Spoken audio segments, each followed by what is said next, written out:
Hey guys, Laney Flit here, and in this video I want to talk about the history and development of a particular kind of Eurovision entry, the parody entry.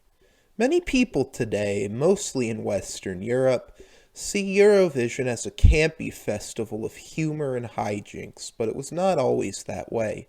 Eurovision once had, and is beginning to regain, a reputation as a very serious contest for serious music. How did the idea of parody songs in Eurovision begin? How did it develop? Is the parody entry beginning to die out? I don't have the answer to all of those questions, but in this video I'll attempt to gain an idea. The person who I consider the pioneer of the parody entry in Eurovision was a German woman by the name of Margot Hilscher.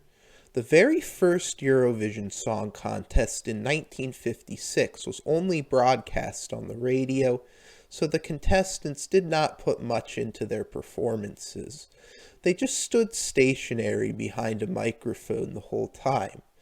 In 1957, the contest was broadcast on television for the first time, and the singers had to worry about the visual aspect of their performances as well. Enter Margot Hilscher, who represented Germany at that second contest with her song Telefon Telefon. The song is about a woman who sits by the telephone all day and waits for her lover to call her. Hilscher had an actual telephone on stage with her, which rang while she pretended to talk to someone on the other end during the verses. She ends her performance by answering the phone and saying, "Hallo? Oh, jetzt kann ich nicht mehr sprechen, mein Lied ist aus," which translates to, "Hello? Oh, I can't talk anymore, my song is over."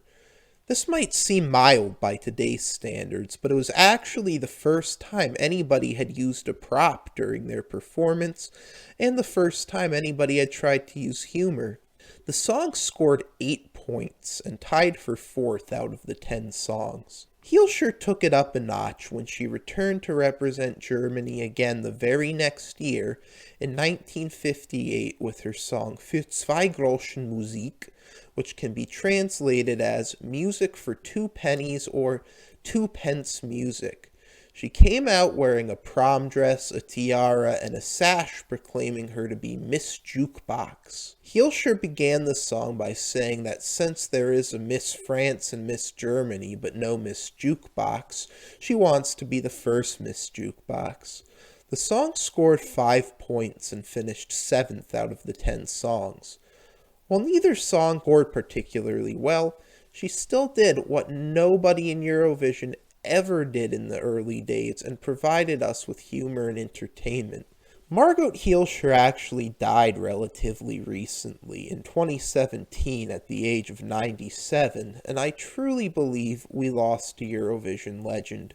However, neither of her songs were really parody entries in the modern sense. Despite Hilscher's trailblazing, the song that I would consider the first true parody song did not arrive until 1966. France Gall's victory at Eurovision 1965 forever changed the face of Eurovision and what type of song could be successful. That's a story for another video, though.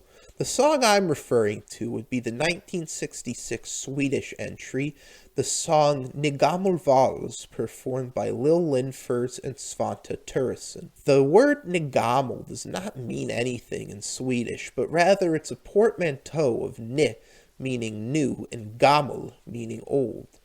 While the title Ni gammal vals is usually translated as new yet familiar waltz, it can literally be translated as New Old Waltz. The writers of the song wanted to parody the popular music of the day, with France Gall's victory the previous year in mind, by writing a sort of silly, meaningless song. Ni gammal vals tells the story of a princess who meets a swineherd. Turesson plays the voice of the swineherd, while Lindfors plays the princess. The princess thinks the way the swineherd drums on his saucepan is very hip, and they agree to trade places so the princess can play the saucepan. However, The swineherd is immediately recognized by the guards when he tries to disguise himself as the princess and is thrown out of the palace, while the princess drives everybody crazy by drumming on the saucepan too much. It ends with the line, Duden I gritten bitte Bortzen Kastrol, which translates to, trading your saucepan turned out to be a really bad idea. The song itself is very silly, but it becomes even sillier when you look closely at the lyrics. The lyrics contain many old Swedish slang terms popular in the 1960s that would not make sense to anyone outside Sweden. They make the lyrics of the song very difficult to translate to English. For example, when the swineherd meets the princess, he exclaims, Korsi Karamellen, which is translated as Gosh Almighty, but literally translates to Cross of Caramel. The chorus of the song is simply the nonsense words, Digga Digga Pop, said one time. The song very successfully, in my opinion, lampooned the popular music of the day. Surprisingly, the juries really liked the song, and they awarded it 16 points, meaning it finished second place out of 18 songs. This was Sweden's best ever placement at the time. Despite the success of Ni Gammal Vals, the parody entry did not catch on during this era of Eurovision. Countries tended to stick more towards the French-style ballads or yeah pop songs that had a more proven track record. The next truly ridiculous parody entry arrived at Eurovision 11 years later in 1977. Like Ni Gammal Vals, it was a response to the song that had won the year before it. The group that won Eurovision 1976, the United Kingdom's Brotherhood of Man, and their winning song Save Your Kisses For Me, went on to become an international sensation, topping charts all across Europe and even making some headway in the United States. At Eurovision 1977, Austria was represented by the group Schmetterlinge and their nonsensical song Boom Boom Boomerang. The verses spoke of how record companies don't care about music and only wanted to make money. The chorus was utter nonsense. It went, boom boom boomerang, snattery dang, kangaroo boogaloo didgeridoo, ding dong sing the song, hear guitar twang, Kojak hijack, me and you. It was a tongue-in-cheek parody of pop songs like Brotherhood of Man's, which they believed to be just as nonsensical.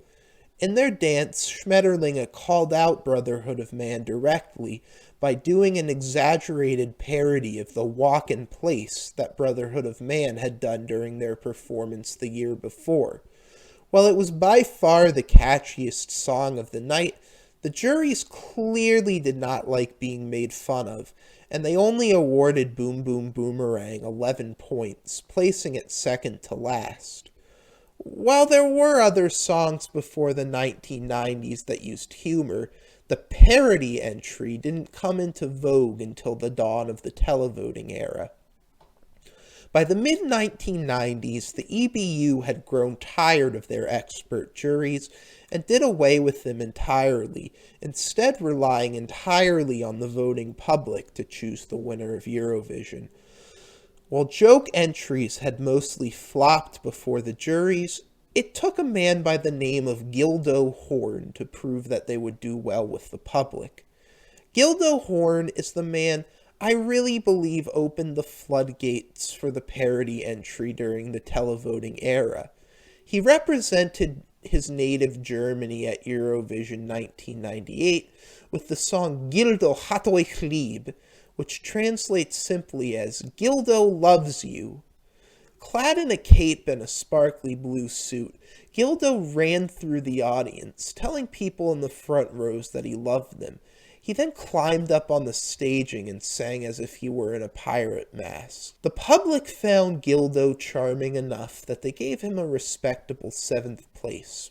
Stefan Raab, who conducted Gildo's entry, must have had a lot of fun at Eurovision 1998 because he came back later in 2000 with his own nonsensical song, Vada Hada Dudada. The phrase "vada hada duda da" is gibberish and is actually an intentional mispronunciation of the phrase "Was hast du denn da?", meaning "What do you have there?" The English chorus "I just want to know what you there have" is a parody of German word order. The verses consist of Rob rapping very quickly, mostly gibberish with a bit of German mixed in.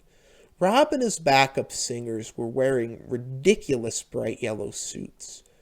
While Terry Wogan was not amused by Rob, the voting public clearly was, as they awarded him 5th place. Once other countries saw how well Gildo and Rob did and how much attention they got, the floodgates were open for others to try their own parody entries. In the decade from 2000 to 2010, there were so many parody entries that I couldn't possibly talk about them all here, but I will go over the two most notable in my opinion. There was Lithuania's 2006 entry, "We Are the Winners" by LT United. It consisted of 6 men standing on stage screaming at people to vote for them repeatedly. While they were not the winners as they repeatedly proclaimed, the voters found them funny enough to give them 6th place, which is still Lithuania's best ever finish. The most egregious parody entry was Ireland's "Dustin the Turkey" in 2008, which was literally a turkey puppet on stage, shrieking "Irland 12 points," or "Ireland 12 points," over and over. Luckily, the televoters knew better than to let this qualify for the final. I believe Sylvia Knight, Verka Serduchka, and Scooch also deserve a mention here, although I don't have time to go into them in detail. The EBU soon realized that the contest's reputation as a serious music contest had taken a hit due to the plethora of joke songs. In an effort to combat this and restore Eurovision's reputation, they brought back the juries beginning in 2008 and eventually gave them 50% of the final vote.